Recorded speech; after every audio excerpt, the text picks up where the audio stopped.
Hello class, today we are starting with chapter number 16, Everything for the Best, lecture number 1.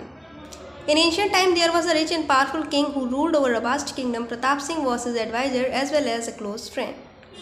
पुराने समय में एक बहुत ही पावरफुल किंग राजा रहता था जो पूरे राज्य पर रूल करता था. प्रताप सिंह जो है बहुत ही अच्छा एडवाइजर और बहुत ही खास फ्रेंड भी था. Caravan lords brought daily wealth into his capital and his kingdom was well administered by his minister under the guidance of Pratap Singh. कारावान लॉर्ड से बहुत सारा रुपए वेल्थ जो है आता था उस किंगडम में, ठीक है, जो कि प्रताप सिंह के गाइडेंस में आता था. The only irritation of the king sometimes suffered was to see the ills of famine, epidemic and wars which man seemed unable to avoid.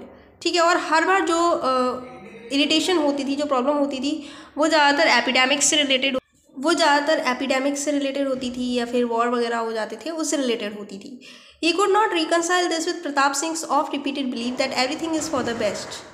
लेकिन ये चीज़ उसके सामने नहीं रखी जाती थी क्योंकि उसके अकॉर्डिंग जो भी होता है वो अच्छे के लिए होता है. When challenged, the minister would reply that such burdens ennoble man's nature and teach him wisdom, so bringing mankind slowly towards perfection. When challenged, जब इस चीज़ का चैलेंज किया गया, the minister would reply, तो मिनिस्टर रिप्लाई करता that such burdens, कि ये जो बर्डन्स है, जो बोझ है, ennoble man's nature and teach him wisdom, तो वो उसे इंसान को समझदारी लेके आती है. So bringing mankind slowly towards perfection, और इसी समझदारी की वजह से इंसान परफेक्ट होता जाता है.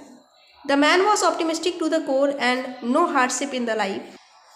The man was optimistic to the core and no hardship in life had any discouraging effect on him because he would always look at the positive side of the worst adversity.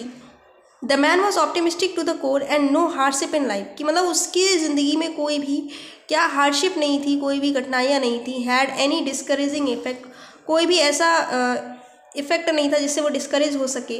Because he would always look at the positive side of the worst adversity, क्योंकि वो हमेशा एक positive side देखता था हर चीज़ की. ठीक है, तो वो सैड कभी होता ही नहीं था. He would think of the benefits that could be derived from adversity, वो उन बेनिफिट्स, उन फ़ायदों के बारे में सोचता था, ठीक है, जो उस चीज़ के, उस नेगेटिव चीज़ के होने से हो सकती हैं. In fact this particular trait was so prominent in him that others around him very often got tired of repeated sentences.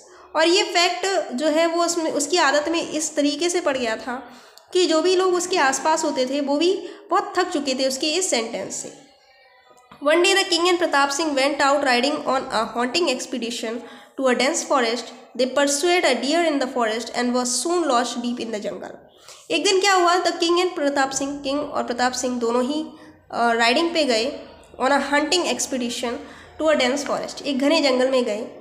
They pursued a deer in the forest, उन्होंने वहाँ पर एक डियर को देखा. And was soon lost deep in the jungle, और वो उसका पीछा करते करते जो है उस जंगल में खो गई.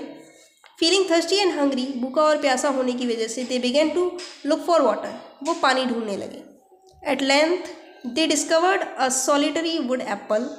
ठीक है, थोड़ी सी ही दूरी पर उन्हें एक एप्पल का पेड़ दिखाई दिया. When the king tried to cut the apple, जब राजा ने एप्पल काटने की कोशिश करी, as luck would have it, ठीक है, the word sword slipped from his hand.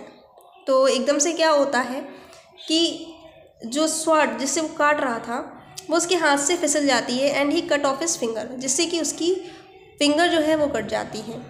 ठीक है, the king let out a piercing cry of pain, एकदम से किंग जो है पेन की वजह से चिल्लाने लगता है, कराने लगता है. He was अघास्ट when he saw the bleeding finger, और वो बहुत ज़्यादा दर्द में होता है जब वो ब्लीडिंग फिंगर, अपनी फिंगर को देखता है जिसमें से वो ब्लड निकल रहा होता है.